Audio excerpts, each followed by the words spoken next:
for lying about what happened with a woman. And she's going to take ads about little Donald Trump? I don't know. I don't think so. Hillary was an enabler, and she treated these women horribly. Just remember this. And some of those women were destroyed not by him, but by the way that Hillary Clinton treated them after everything went down. Bill Clinton's alleged former mistress has claimed the ex-president told her that he and Hillary had a child to suppress rumors that Hillary is a lesbian. Dolly Kyle, who claims she had an affair with the former United States president for 3 decades, said Bill told her in 1979 that he wanted to have a child with Hillary to quieten media rumors about his wife's sexuality. Kyle, an Arkansas native, claims that Clinton's sex life was non-existent and that Bill referred to his wife as the warden. The 68-year-old described a conversation she allegedly had with Bill in an interview with the Mail. She claimed, "I said, why do you want to have a baby? You don't even have time, you're so busy." He said, "Hillary and I have to have a baby so that we will look like a normal couple, and we need to take attention away from the warden's lifestyle." She added, "Now he did not say Hillary is a lesbian." Billy didn't have to spell out what that meant. Everybody in Little Rock knew the same rumors about Hillary being a lesbian as they did about Billy being a lech. In a tell-all book, The Other Woman, Ms. Kyle claims Bill was a sex addict and led a salacious double life, bedding more than 2,000 women. She said she met Mr. Clinton when she was 11 years old, but alleges she did not start a relationship with him until after her marriage broke down in the 1970s. Kyle claimed her relationship with Bill ended when he threatened to destroy her if she spoke to the media. She said she originally told the ex-president in the 1990s that she was considering revealing details of their relationship to the media. But she claims he told her, "If you cooperate with the media, we will destroy you." Kyle said she was driven to reveal the sordid details of her alleged affair after hearing Hillary make comments during the United States presidential race, in which the Democrat insisted women who are raped or sexually assaulted should be believed. Kyle said, "I thought, you lying dog hypocrite." The attorney said that, while Hillary is willing to believe complainants against rival Donald Trump, she automatically discredits the claims of women who were allegedly assaulted by Bill. Kyle said she believes allegations of rape and sexual assault made against Bill, and that, since she published her book earlier this year, she has been contacted by other women who claim to have had sexual run-ins with the former president. She said, "When I say please come out and talk about this, they're afraid because they know that the mainstream media, if they get on this story, is just going to trash them." Some of them say, "I was 17 at the time, I was 18 or 19 years old," or "I haven't told my husband about this," or "My children would be appalled," or "My grandchildren would be embarrassed." So they don't say anything.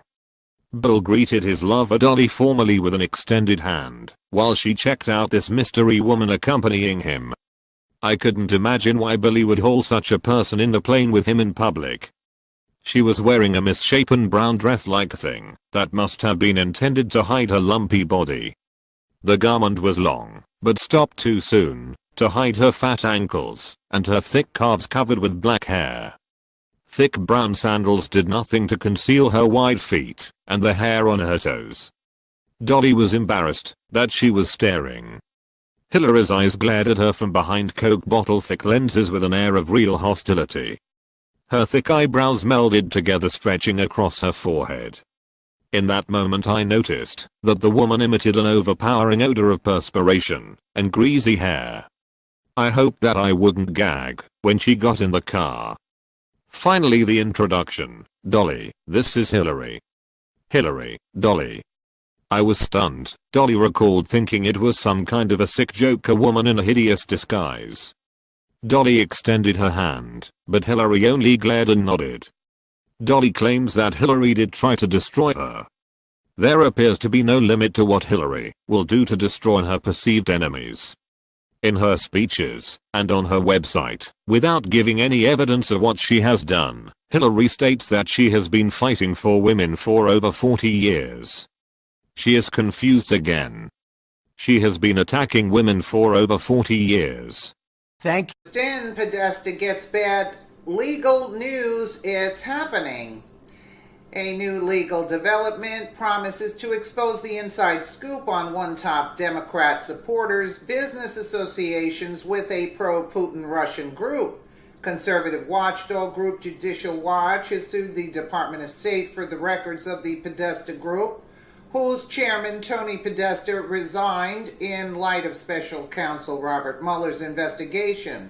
The group announced yesterday that it filed a Freedom of Information Act FOIA lawsuit against the U.S. Department of State for all records about the Podesta Group as well as the European Center for a Modern Ukraine.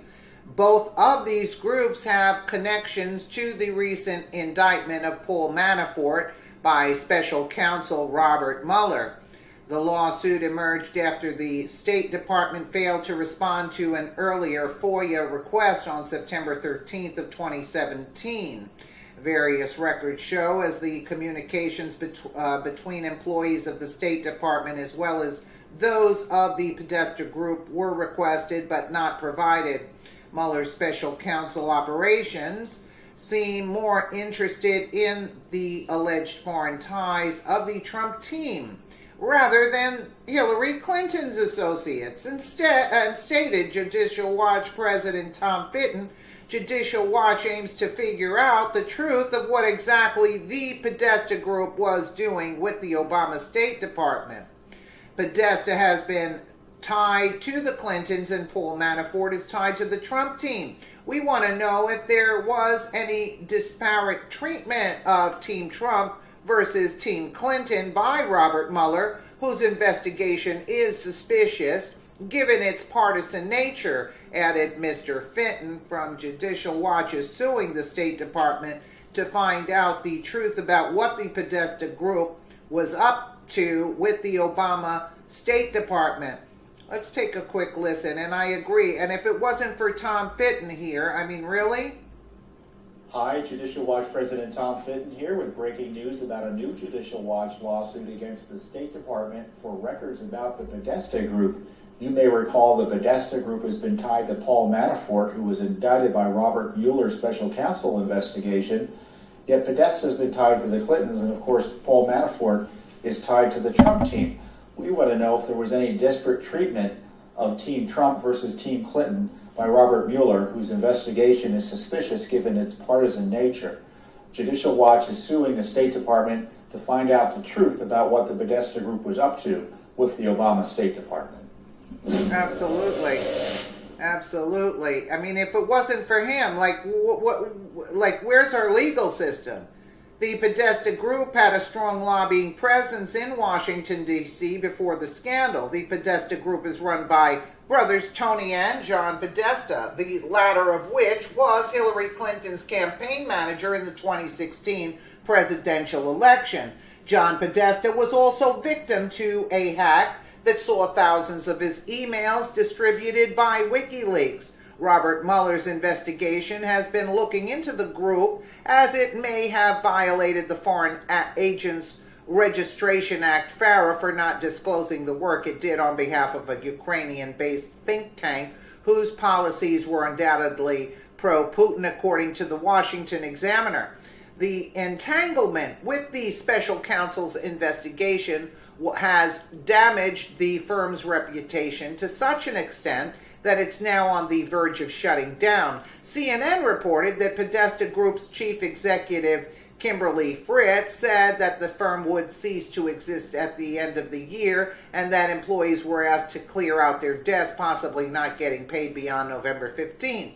Once considered the largest non-law-abiding organization on Capitol Hill, the nigh 30-year-old company saw many of its top lobbyists leave to other positions, with Ms. Fritz herself announcing that she was leaving. Tony Podesta has donated extensively to the Clinton campaign as well as the Democrat Party.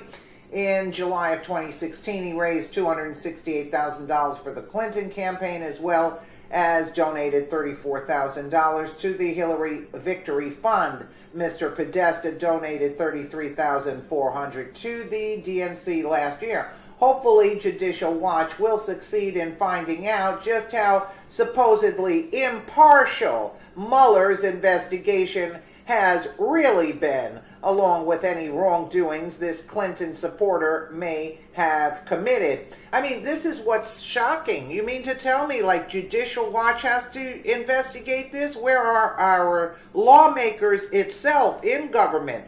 Why was why was Manafort indicted, and yet these people, the Podestas, are allowed to go on willy-nilly and try to clear their tracks, and Mueller is allowing this? I mean, you can see that Mueller is corrupt, and he is giving impartial treatment to them. Let me know what you guys think in the comments below, and again, thank you so much for watching.